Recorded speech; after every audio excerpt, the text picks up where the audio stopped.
Right, so I asked in my group chat, I asked a few friends of mine if they were interested potentially in another GBG Overview video, this time going around uh, like weird 2D platformer, like with weird gravity shenanigans, like the one that Dom just showcased last stream.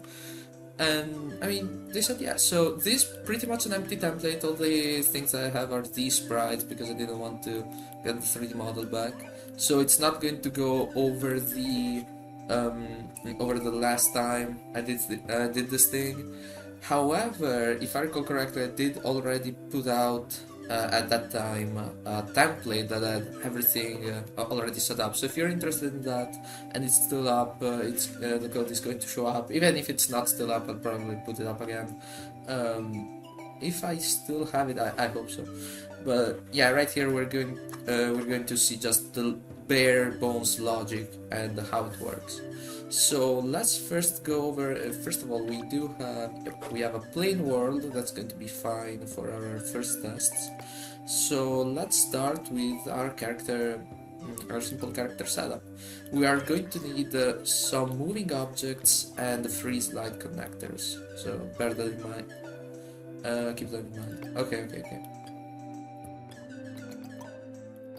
I'm very much going off script. The other times I was like fresh on the thing, but this time I'm not at all. So we just need the freeze light to prevent the character from rotating like on its own. We want to control that rotation, so that's why we need that freeze lighter. But other than that, we don't really need to control exactly where it goes. So let me check. Actually, let me check these settings. Yeah, forgot about these. So that's the starting point. We need it to be non-movable. I said you don't need to just turn everything here off. So then we have the freeze slide, and then we have this. So this one we need to be movable. We'll also need it to be visible. I want to double check what I was wanting. Okay, it stands still. See, that's not really what I want. We want to keep the Z here so that we don't get any Z drift. But we want to turn these two off, that way it's free to move, and I forgot to make it solid. Oopsies. Yeah, it kinda needs to be solid too. Okay. And we're going to need the camera, but that's not what we need right now. So let's figure out actually. Probably didn't need this. I need a moving one so I can actually control it. So yeah, let's get our moving object. Box. Sure, I mean it can be a sphere, yeah, it can just be a sphere. I think sphere is going to interact with the environment better due to how simple it is in terms of geometry. So yeah, we're actually going to use a moving sphere, so sorry to... But everything else still applies, so center. World, absolutely speed mode. We're going to use that acceleration mode later, but not right now. Frame of reference for motion world. I don't know if that's I think it's local, actually, because of what we're going to do after, because we want to move around the spheres, potentially. So, right now we have the same as before. Actually, it's going to be a different color, probably. Okay, no, it's still white. Let's have some sticks and stuff. We're just adding to the basic movement. I want to have it move very simply. I think I can just do that. Actually, wait, that's on the x-axis. That should... Yeah, it's very slow. It's fine. That's why... I mean, we can also already implement the run button, so you get used to seeing this. So right now we're not just making the gravity shenanigans just yet. We're just making a, let's say, very versatile kind of setup that also works with the weird gravity shenanigans. And I'm going to use a map. Actually, yeah, this is a great way to show you another application of maps. Where is it? Over here. So essentially, what we're going to have is we're going to have a button. Let's say Y. So Y is our run button. And we are going to either have it pressed down or not pressed down. So what we want is 0 to 1, that's good. Then we need a base for when we're not holding the run button, let's say 0 goes to 1. Now we know 1 is too slow, but just check. And when I'm holding down the button, it doubles the speed. So let's actually see that in action. Actually, I have to move over here. As you can see, I'm moving without the run button, but then when I hold it down, it moves a little bit faster. So 2 is also very slow. I'm wondering if it has to do with the slipperiness of the thing. I don't think this will actually... Actually, this may just... Yeah, no, this just makes ice physics. I wasn't pressing anything. I guess if you want ice physics, that's how you do it, but... Let's do normal, and since 2 is still very slow, I'm thinking is something like maybe 3, 4? 3, 4, that would mean not a... Okay, this without running.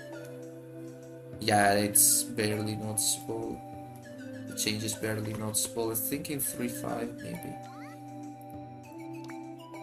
Okay, this is something very simple to change. If you don't like it, you can just change the map settings until you're satisfied with it. Yeah, 5 is noticeable. But 3, yeah, okay, that's a fine walking speed. Okay. Alright.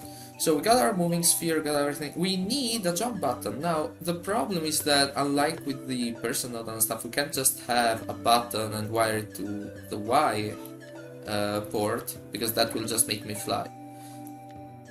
If you want that to happen, then I guess, but that's not really what we're going for. So we need to implement an actual thing, although we're going to use another moving object anyways for later, so we might as well.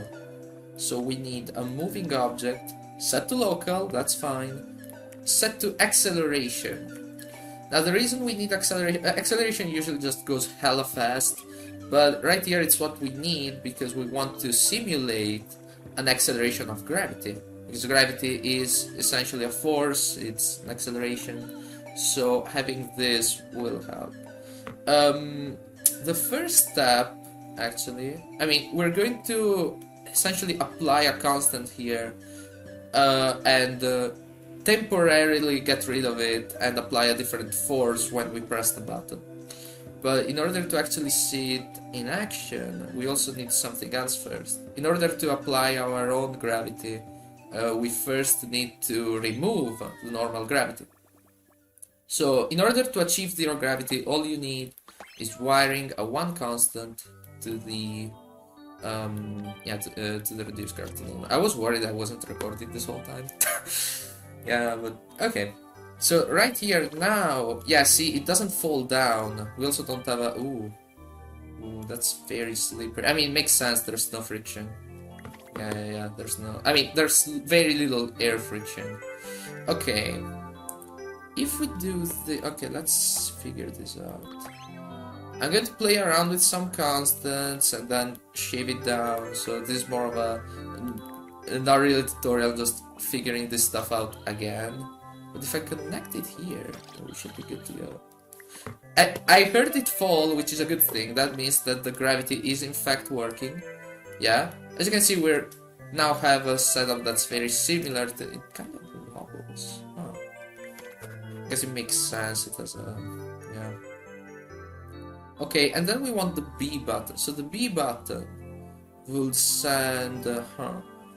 Actually, how do I want it to work? Ideally, I would want to hold down the button to jump. Let's make something simpler for now. Let's make it on press. Okay. So on press, I send 2. I think that's a... Maybe okay, probably I need to send more. Now, the reason I send 2 is that I'm sending -1 constantly, so instead of for a moment, I'll be sending a different thing. Actually, I can just get rid of the constant if I do this. So now it's sending -1, but the moment I press, although you can't see it because it's the B button, it's going to send 2. I don't think this is going to work well. Yeah, you can see like, can't rise.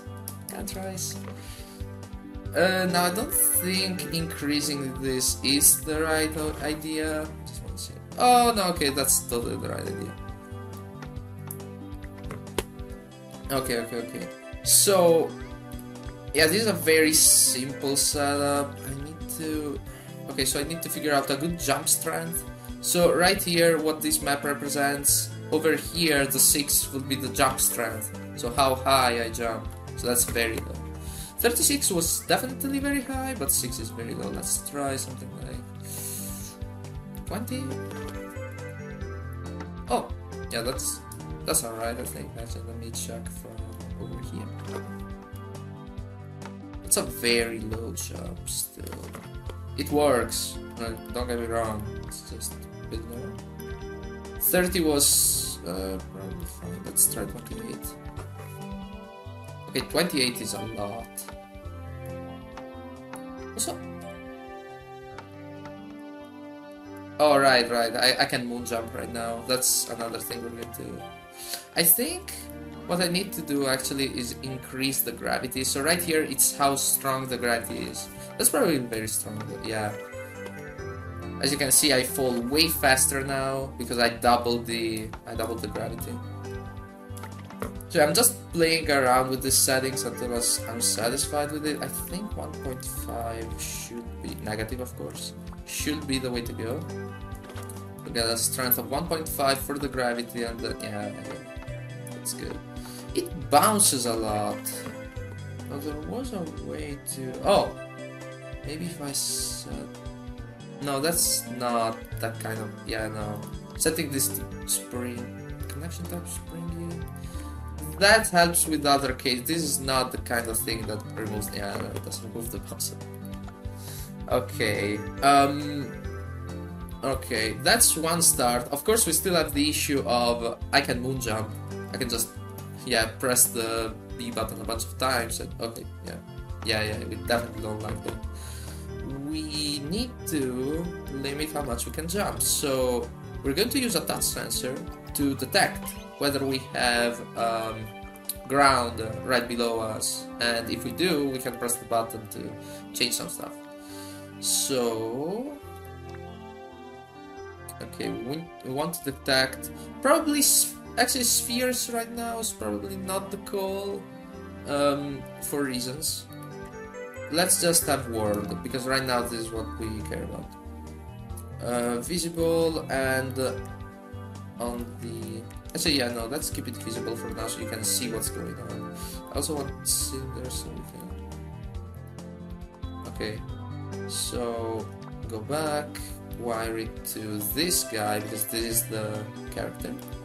And next, we're going to apply a little shave over here. So notice how this map is waiting for a button press, but we actually only want the button press to... Actually, you know what, this is not a good idea for a shave. Like, the world, there's only one of them, but spheres and stuff like that after, if you touch more than one, then that's not going to work. I mean, I guess I can show the shave off and then you'll see why it's not really a good idea. But the idea is that we want this map to also act as an end node on. And we can do it like this and then disabling, enabling the thing. So it's stuck between these two values, even if I have something lower than 1.99. So only when it receives 2, so that is if I press the button and I'm touching the ground, it will give us 28. So we can just wire them like this now, and it should work just like before. Maybe not just like before, actually let me... Okay, no, it does work just like before. And I'm spamming B. I cannot jump in the air, some jumps are higher than others. Okay. Maybe that's the bounce kind of issue. Yeah. I don't actually remember how I handled that.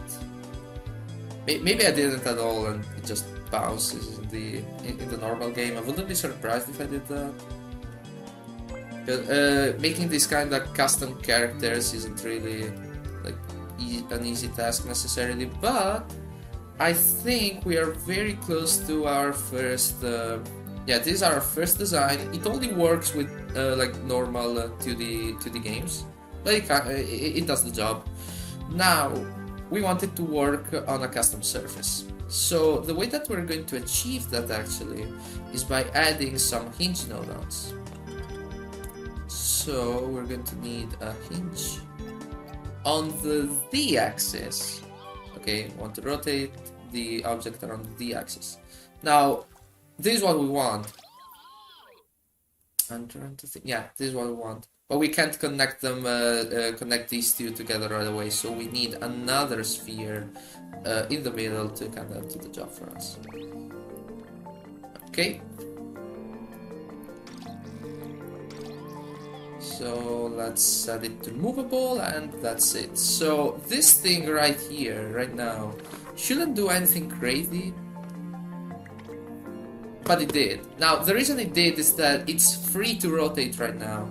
If I put it to 0, 0, that meaning that it can't rotate. As you can see, we have the same thing as before.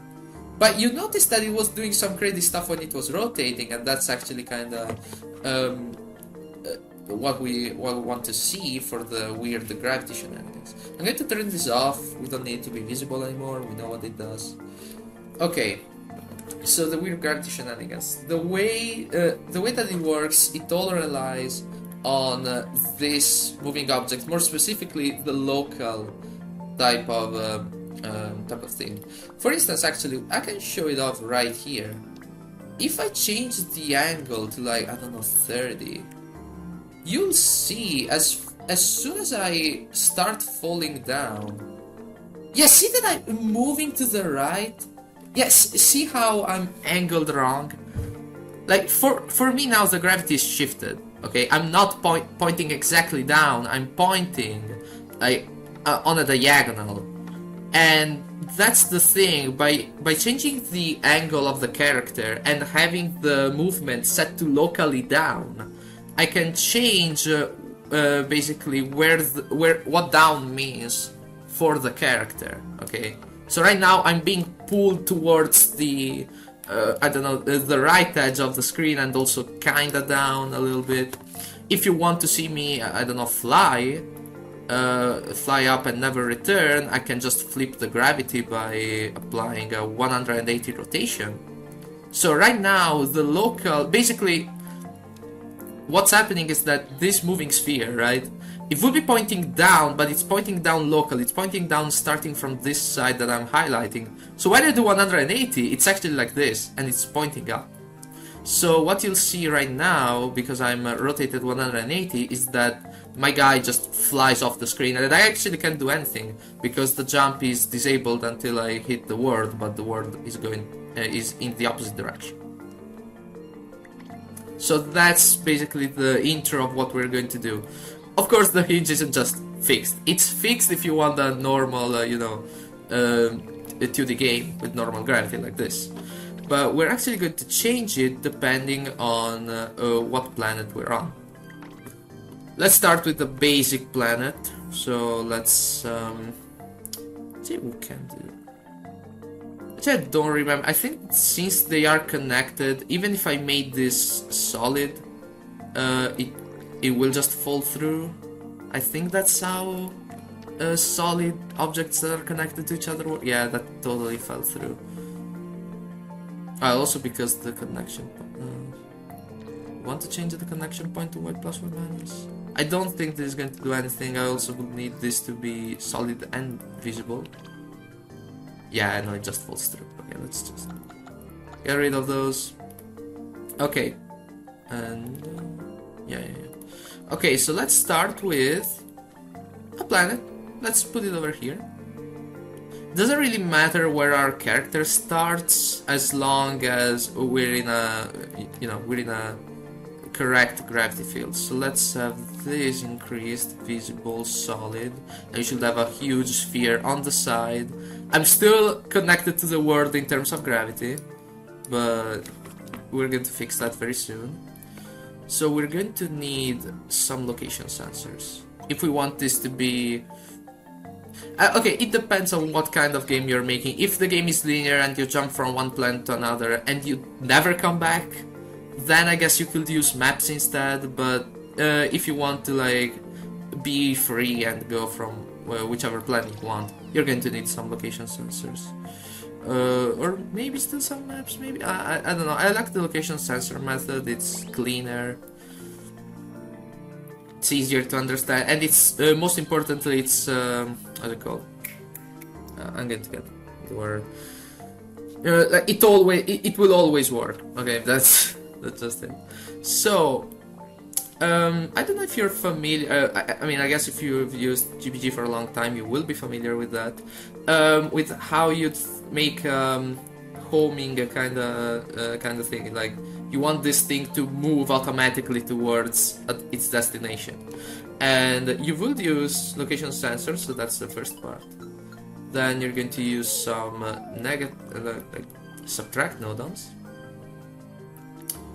Okay, there's definitely something funky going on with the OBS window because I cannot see how long my recording has gone for. That's kind of weird, probably missing some stuff. But yeah. Actually, did I set it up right? Yeah, I did set it up right. The destination should be on the upper port, and where I am right now should be on the lower port. That's usually how it works. So X and Y, those are the only things we care about because D is fixed. And, yeah. Okay, now what's next? Oh yeah, this is actually used in combination with position to angle nodon. Because remember, we don't want to feed this to the moving object like that. We just want to find the right angle, and then the custom gravity will do its thing. So horizontal, vertical, I mean this is the Y, so it should be like this. Now I remember that there was some weird map that I had to put after that. We'll figure this out. Actually, wait, I have a better idea. Let me try and figure this out from the programming screen. So right now it will send me straight up because they have the same X, because I'm looking at this, and they have a different Y. So this is actually 0 and this is, so in theory it would like something like 180 here, but it's 90. See, that's weird. Huh, it's 90. Can we get it to 180? Let's see if we can do some weird stuff. That's 0. I think I had the right idea here, but it's sending 90. Oh, I know why it's sending 90. It's because of how sine and cosine are defined in math. So yeah, I need a map to add 90 to the result. Basically, the reason is that we'd have a unit circle, and the center, like over here, the 0 degree is over here. So, like the arrow would be, yeah, that's kind of weird. I would want, probably, I'm trying to move up here and it's outputting 90. Like, let's say, okay, let's do more case scenarios. So if I was trying to move left, I will need to rotate clockwise. That means negative 90 or 270. Yes. Okay, I need to add 90 to the thing, I'm pretty sure. So instead of wiring it like this, first we have a map. So we got a little bit of map shenanigans again. I want to be aligned, thanks. Okay, we need to add 90. So what's the easiest thing to do? 0 to 90. Well, 0 plus 90 is 90, so actually let me... 0 plus 90 is 90, so that's the first one, and 90 plus 90 is 180, so that's the next one. I missed the one. Okay, so this adds 90, and we should have this thing working. I don't know if it's going to work right away. Well, I am, yeah, okay, good. The B button isn't working because the touch sensor is looking for the world, while in reality it should look for spheres.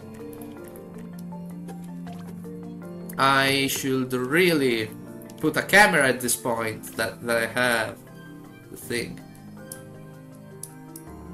Okay, it's not interacting with the other spheres in the model, that's good.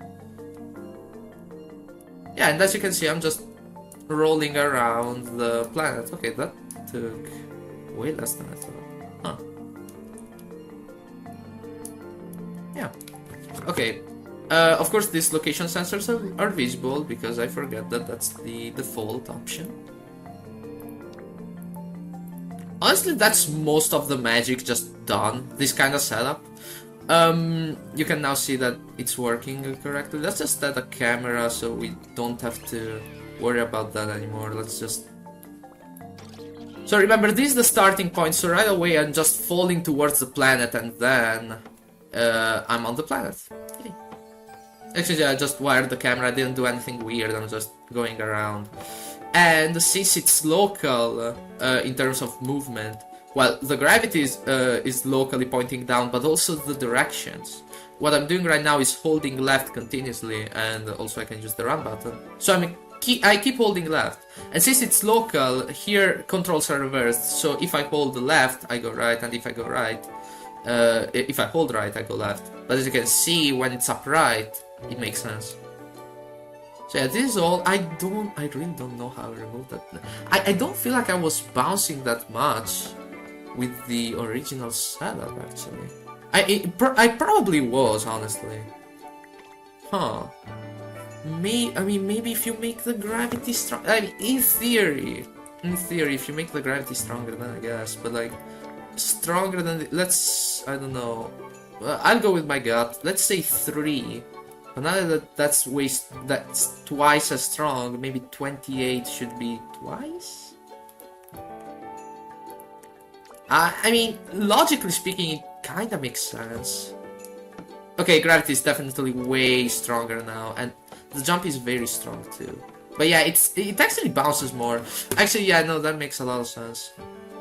It bounces more because I more violently just go towards the planet. I think let's keep it at minus 1.5 again. Maybe minus 1 to give it more of a space feeling, and 28.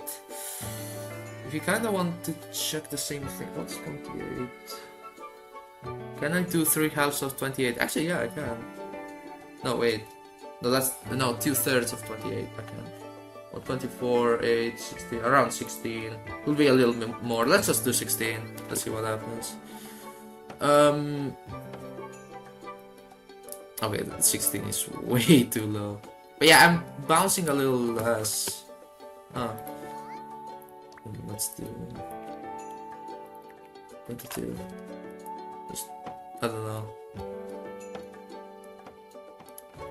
Also, another thing that I'm not a huge fan of is, well, this is just very simple to fix.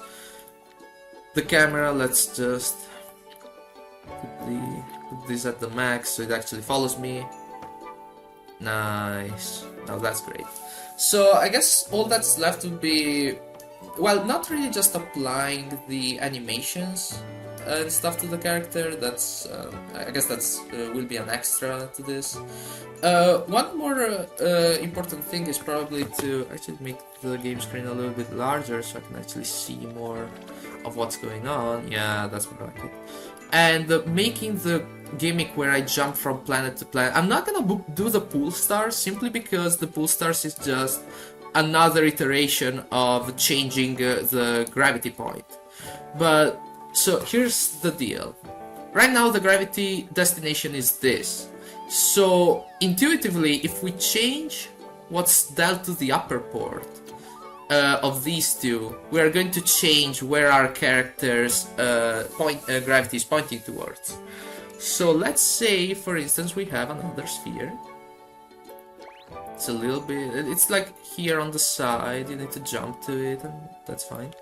And this also has a location sensor. Now, we cannot just apply the location sensor right away, but we need to figure out which of the two gravity fields I should apply. So that's going to bring in some of these. Again, this is basically showing you the basics of how this works, and then you can basically figure out what you want to do with this. Okay, so we got this. Let's put it over here, and the Y. Let's wire it like this. Okay. So right now I'm actually going towards 0, 0. I changed. Yeah. So it thinks that the center of gravity is right there. See how it moves? That's because I'm not sending anything. So here, how do we make it? Well, I could have a flag for each object. Again, this may not be how I made it back in the day. But let's say I have a flag that represents which object I'm going towards. So this flag I'm going to activate as soon as the game starts, because this is the first planet I want to be on, so that's definitely one way to activate the flag. Okay, so this should fix everything right now. Yeah. Okay. And then we're going to have a similar setup over here, so let's copy all of this. Of course, the location sensor is just... whatever, let's just use this now. Okay, so very similar setup. We can already connect these ones over to the respective ports. And then we have the flag. So, I don't... Are these that big? Probably, yeah. Okay. So, touch sensors would probably be a good way. Like, on touch, if you touch the radius of the planet, then you get pulled into it. That's the easy way. Unfortunately, unless you're using some modded templates, and right now I'm not, you can't have a touch sensor that's bigger than this. So the solution would actually be some more distance-based stuff. Now, when we use distance, we usually use square roots. Now we can probably do some map shenanigans. I know I did some map shenanigans to like figure out another way. So, that's going to cost a bunch of dollars. Damn it. I think I need to figure out the distance by essentially having another one of these setups. But like, with the, not with the current planet, but with the planet I want to go to. Holy smokes, that's going to cost a lot. Let's see how much it costs. Let's just try it out. If it costs a lot, then you're probably better off with a bit smaller planets, like smaller scale, and using touch sensors around the planets. That's usually... But let's say that you want huge planets for some reason, you'd have to... Well, these still go on the lower port, that's it. Wait. Oh yeah, that's the player, yeah. And this is the thing. Okay. So... we would... Oh my god, this is so bad. It just gets worse.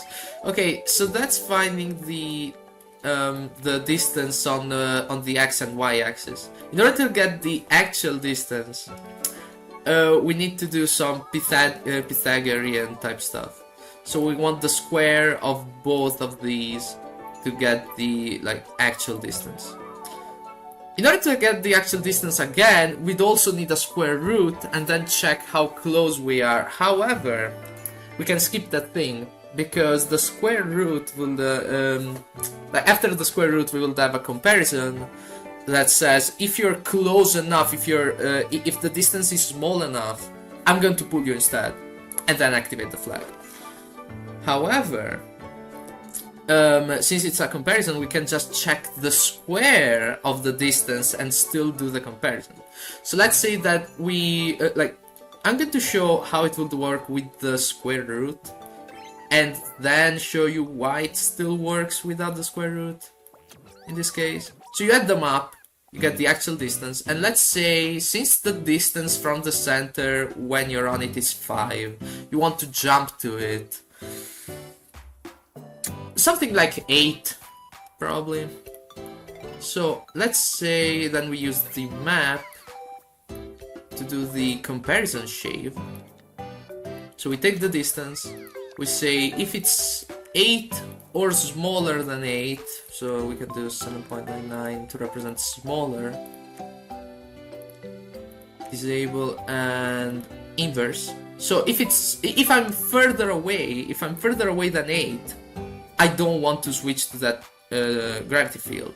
But if I am smaller than 8, then I'll snap to that planet and activate the flag. Now, one important thing about these flags, and yes, this will get messy. When one flag is active, no other flag is. You can only be pulled towards one planet at a time. Meaning, now, due to how flags work, I'm trying to think. If a flag is on and off at the same time, that means it's off. So let's say I connected it like this, and then I had something else that pulls it. That wouldn't work. Okay, so what this map does is two things. Activate this flag and deactivate every other flag. Now there are just two, but if you have more planets, that's going to get messy. Actually, I'm doing a very bad job at keeping the code clean. Yeah. I guess I'll clean it up soon enough. I just want to make sure that this thing kind of works. Actually, the way that it's implemented right now is that I will get stuck to the other planet if I try to jump to it. Wow, that's very close already. Yep. Now I can't go back anymore, because I never implemented the same thing for the other planet, so I'm stuck on this one. Now, the way you get rid of the square root is very simple. Remember, you're squaring these things and summing them up. You're always going to get a positive number, and that's also why you do the square root. But if I want to get to say that the distance has to be less than 8, the square of the distance will be less than 64, so we can just do this instead. 64, not 49, that's just 63.99. Think of the square of 7. You just do this instead, and instead of using the square root, you wire them directly. As you can see now, the square root has no outputs being used, no inputs, so you can get rid of it. So that's one node on shape you can do, unless you actually need the exact value of the distance for whatever reason. You don't actually need the square root. So this should work exactly the same as before, because that's what node on shapes are supposed to do. Jump? Yep. I was pulled, and now I can't go back out anymore. Now, in theory, I can just implement this again on this other side, but first I really want to clean this up. So how would I clean this up? Probably have this go on somewhere else, like really, like move a lot of this stuff out. That way I can also show better what's going on. So, right here we have the location sensor of the player. Then we have the calculations here going on to figure out what the angle of the player should be.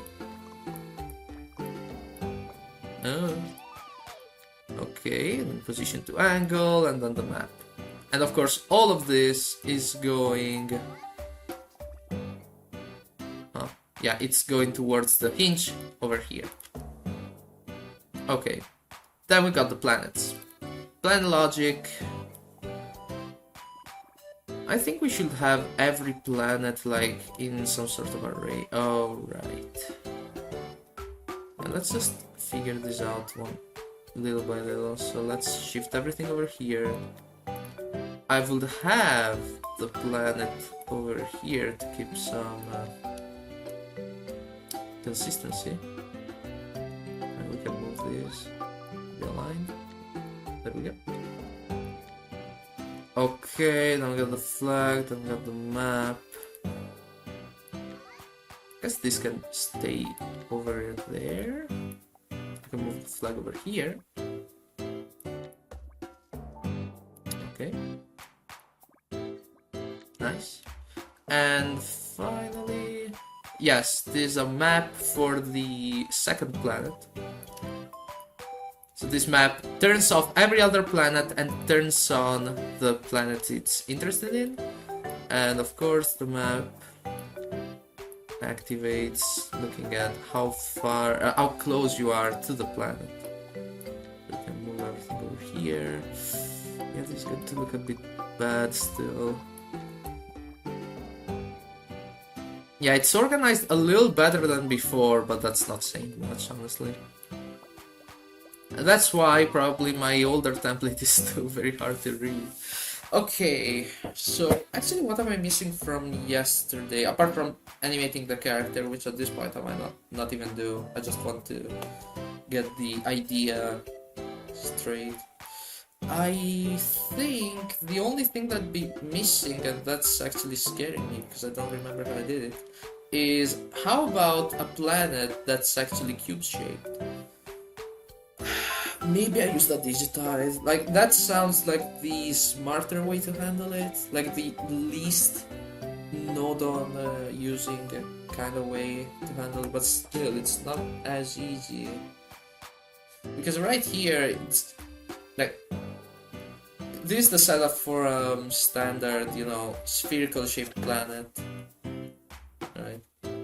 If this was suddenly a cube, like, imagine this was a square. Actually, you don't have to imagine, I can just change it.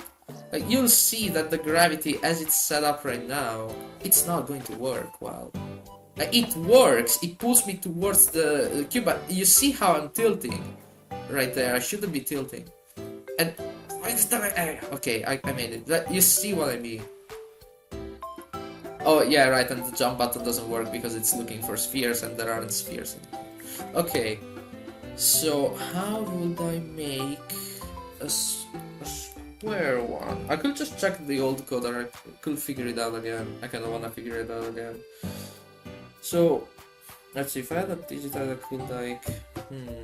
I'm probably going to cut this up to when I actually figure this out, and then show the logic behind it. Yeah, the base logic is kind of the same. You got pulled towards a planet, square planet. You're on a side of the planet, and then you switch. So I guess you can still use this, but it would go through a digitized. So maybe there will be one more step. Would have a multiply. Actually, two multiplies. So one of them, basically only one of them is active at a time. This also relies on the flags, by the way. This one also relies on the flags. So let's say the second planet is spherical, but the first planet is not. Actually, right now the first planet is spherical, so let's do that. But we're going to have another. So why is that flag active? Oh, no, wait, why is that flag active? Anyways, we're going to have another calculator that goes like this. Why is that flag active? Oh, because it's slow. Okay, I guess that makes sense.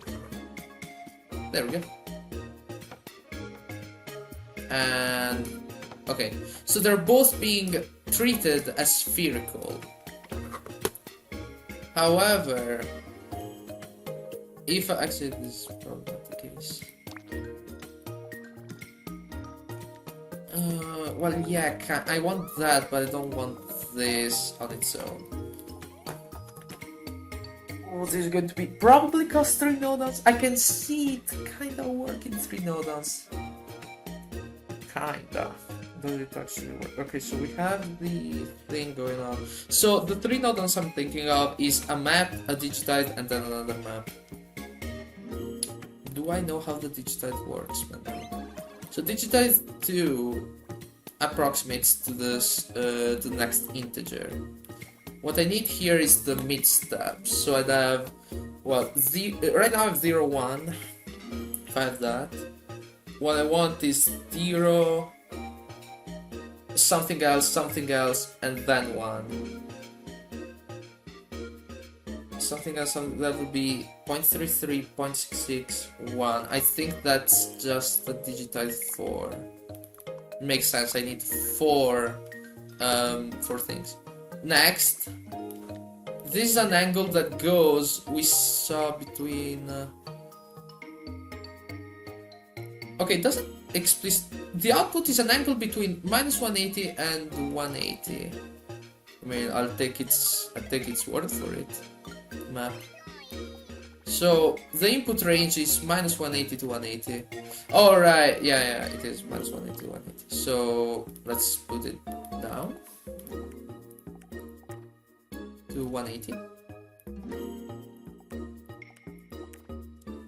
And it goes between 0 and 1. But 0.5 is interesting. What is it transformed into? Okay, it's transformed into that. But I'm pretty sure if it was something like 0.49, so let's just do... It should be on the other side. 0.49. Oh, sorry. 0.01, because I'm subtracting that. If I did something... right now it's 0.67. Yeah, 0.33. Okay, that's good. That already hints at what we're trying to do. Now the moment of truth. We get this, and we do basically the exact opposite. So we expect something that goes from 0 to 1 from the digitized. And then... No, I wasn't finished. And then we transform it again into the angle. So it will find the closest angle that represents the side that I'm onto, and hopefully this works. So as you can see, it started from 0, transformed it into that, and gave me 60, but that doesn't sound good. That doesn't sound... Wait, why 60? Oh, 60... Oh, did I need a digital... Wait... I forgot that it loops. So, funny thing, chat, I think I did a triangular shape. Yeah, that was going to be the surprise. Depending on how big the digitide is, you can make different shaped planets. So this will be a triangular shape, I think, because it went to 60. Then 1 or 0 both mean it's minus 180 and 180 are one and the same. That's the thing I forgot. And then there's 30. Wait, no, sorry, minus 60, I think. Yeah, because it will be divide 360 in 3 parts. That will be 120 each time. So minus 180 or plus 180, whatever. Minus 180 plus 120 is minus 160. Sorry, minus 60, then plus 60, and then plus 180. Sorry, which is the same. Okay, yeah, I forgot that the final and the last one are one the same. So I actually need the digitized 5 if I want the square planet. Yeah, now that makes more sense. We send this. So this one goes over there, and the first planet is going to be square-shaped. Unfortunately, the first planet right now isn't square-shaped, and this thing wouldn't let me jump on it, so let's change that. Box. And let's make this thing box-shaped. Box. Okay, that doesn't seem like it's working. Oh, right, because I forgot the flags. See, both flags right now are going to the... Actually, that's kind of weird. Let's do this. So this flag isn't sending it here anymore, so this one will be 0, because this is the flag of the second planet. This is the flag of the first planet, which is instead going to send that. Yep. Okay. I see it's working, huh? Yeah, it's just working. Huh, nice. Nice. Nice, first try. And yeah, I can do this weird diagonal kind of exploit, I guess. Yeah. And of course, if I jump here, now I am on a sphere-shaped planet. And I can't go back to that one because I haven't implemented the go back.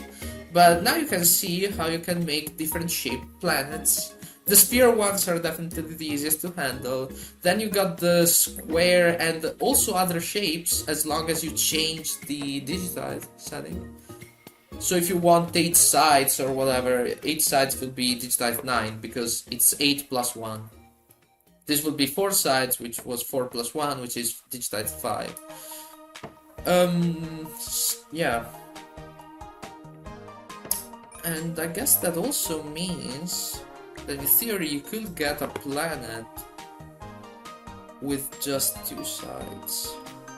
Yeah, I'm not gonna go into that, but yeah, this is the setup. Let's also change how I preferred it before. I want to bring these over here. And there we go. So this, if you want the square planet, if you want the spherical planet, you connect the correct type of planet to the correct type of times. Hold on, and yeah, that's it. This only to that's I mean, it's not cheap, I'd say. Like, I mean, just look at it, but it does the job. Yeah, I can probably change it to be a little bit further, and but I can still do the job. Yeah, that's fun. Okay, extra.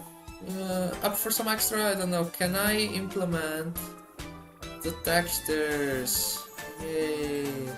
My favorite part. There we go. Now it should be way faster. This is a fine walking, fine running too. Yeah, I like that. The fact that the world is still in the way is crazy. Okay, oh, I actually need some sprint. Oh, maybe from this side.